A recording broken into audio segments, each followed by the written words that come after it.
So talk to me about the last year and a half and the arts and culture scene. And you've been able to interact with a lot of artists who, for a lot of them, their livelihoods came to a screeching halt for a bit. And then it was, all right, now what do we do 6 months in, 8 months in? And what has Culture Source been able to do to help support arts and culture in this time? So certainly we've seen people come together more just because everybody is experiencing this crisis in a different way, but also realizing that we're stronger together. And so we've just really been pleased by being able to bring together tables of artists and arts organizations, leaders, to talk about what they're experiencing and what we can learn from each other. As we've been doing that, we've certainly been hearing that things are pretty rough out there. They continue to be rough as the Delta variant surges, and as people are still a little bit hesitant to engage in the way that they had before. As an example, we have commissioned Wolf Brown to do audience research to help us understand what people are feeling today about how they participate culturally in the future. The survey is going out every other month, and we're just getting great and incredible data. It's really exciting because it's allowing leaders on the ground to make data-driven decisions. So one of the things we know is that arts audiences are reporting being 90% vaccinated, and that's been the case since earlier this year and holding pretty consistently. We're hoping that that's going to make people feel just a little bit easier and better. Just similarly at this conference, knowing that everybody here is vaccinated, when you're shoulder to shoulder with somebody in an auditorium seat, they're likely vaccinated and you can breathe a little bit easier. We also know that audiences are very much tracking what's happening with the virus. They understand that a surge is happening. And so whereas earlier in the spring, when everybody was getting their shots and feeling very optimistic, I was making all kinds of plans. Oh, yes, for the summer and beyond. Mm-hmm. People are now saying, let me put on the brakes. And we're seeing people predict that they will be ready to go back, not this fall, not October, but now we're looking at January, where people are expecting they're going to really re-engage. And across all that, we're really excited that folks are feeling like, you know what, we really trust our arts and cultural organizations to keep us safe and entertained as we're in their space. So as we keep seeing plans change and adapt, I mean, you see the DSO performing at outdoor venues or saying that now you've got to be vaccinated to be able to be at an indoor event. What do you think some of the changes that organizations have had to go through over this last year and a half that they'll keep as we move forward? Because sometimes out of great challenges, we come up with some of the most creative solutions or different ways of doing things that think like, you know what, if we weren't forced to, we would have never done this.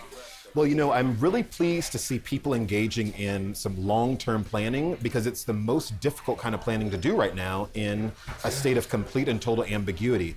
But people are understanding that they have to find a way to persist with, engaging people in creative and cultural expression. And some of that means taking what they learned during the deepest, darkest days of the pandemic and keeping it going. So we are certainly seeing people continue to do hybrid work, digital, online engagement, as well as in-person engagement. The challenge there is that people are having to just make pretty core and expensive investments in digital technology. They're having to get as pro as you and Detroit Public Television are at broadcasting, although it's so wonderful to have you all as allies, so we don't have to do it ourselves. So that's one of the things that we're seeing is just more hybrid work, digital and in-person. We certainly are seeing people get very creative with distanced programs, and so innovative outdoor events and interesting spaces. There's an upcoming show this weekend in a parking garage. People have invested in different kinds of scheduling tools to help get people in and out of a space on time and efficiently. So those kinds of efficiencies, I think, are also here to stay. And then finally, people are also just realizing that vaccine mandates are maybe the way to go. As the federal government, as big business are making these decisions, it's making it easy for the little guys, if you will, to similarly say, in order to be in our space, you really need to have a vaccine. I'm sorry if that is tricky for you, but it's where we're at, and it's where we want our kind of community to be and where our country to be. Well, and that's how you're going to be able to have a sustainable program moving forward, to be able to have people in the seats pay for the programming that you want to see. It's funny you talked about kind of pivoting to the digital divide. My sister-in-law is the director of the Washington Gay Men's Chorus, and she said, I never thought I'd have to be a video producer. I'm usually the conductor and the creative director and the coordinator, she said, but I'm creating video programs now because we haven't been able to be in person the way that we are. What are you sensing from the performance community about maybe changing profession, getting out of the arts, finding something different because it's so tenuous right now? Well, Christy, we could talk a lot about this great recession, great resignation, and the way that the pandemic has given people time to think about what they really want to do, what's really important to them, and also what they're built for, And so certainly we are seeing people leave the field and try other things. It's also one of the things that we learned during the pandemic is it's very hard to be an artist. Artists have very little safety nets, social safety nets. Their gigs were the ones to go the quickest and are the last to likely come back. And this, that's pretty, just as a sidebar, that's pretty significant for our economy, knowing that the arts and culture sector is about 5% of GDP, larger than construction, transportation, and agriculture combined. And so, really? Yes, not having them in the workforce, not having them powering our communities is really kind of devastating. And so our hope is that as a cohesive community that we can do what we can to continue to make pathways, create pathways for artists to have viable careers in performance and exhibition.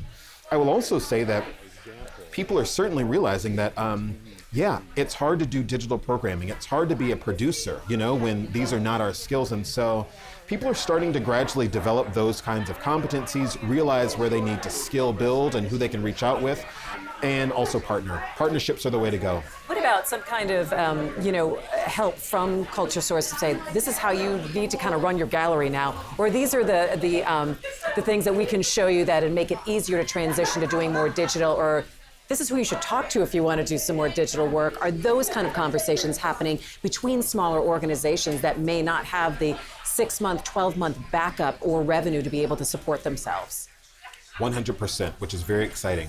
So one of the things, even just last week, we had one of our monthly calls with CEOs and executive directors of arts organizations, and I got a direct message from a leader saying, we could really use some help with vaccine mandates, vaccine proof of vaccination. And so this week we have a call coming up with a national app, vaccine app, to see if we might be able to standardize, make it easy and efficient for the smallest organizations and the largest organizations to use the same app to make it very easy on the audience member end. Right, so they can go across organizations, and it's as long as I have one proof for here, it goes across the board. Absolutely.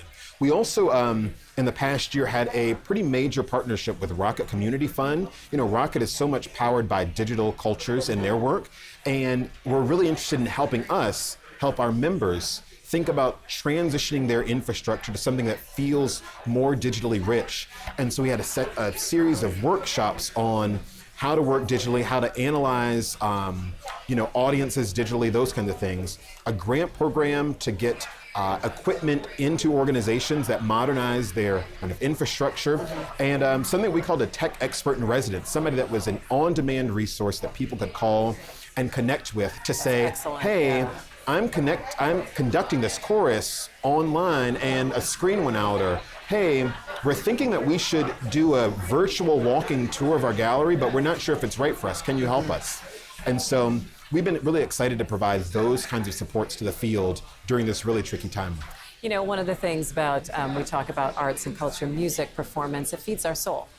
And it's something that I know that I gravitated toward during the pandemic, just because it helped take me away from the everyday, and I think a lot of the stress that we all experienced, and I think that we're all still having to deal with, even immersing ourselves into this new world that we live in. Talk a little bit about how important arts and culture in Southeast Michigan is to all of us. Certainly I can speak for myself and say that it was a real lifeline for me, from watching Schitt's Creek on Netflix to really kind of getting engrossed in kind of brilliant fiction. This idea of connecting with very creative, inspired work was core to my kind of navigating a really dark time. So there's that.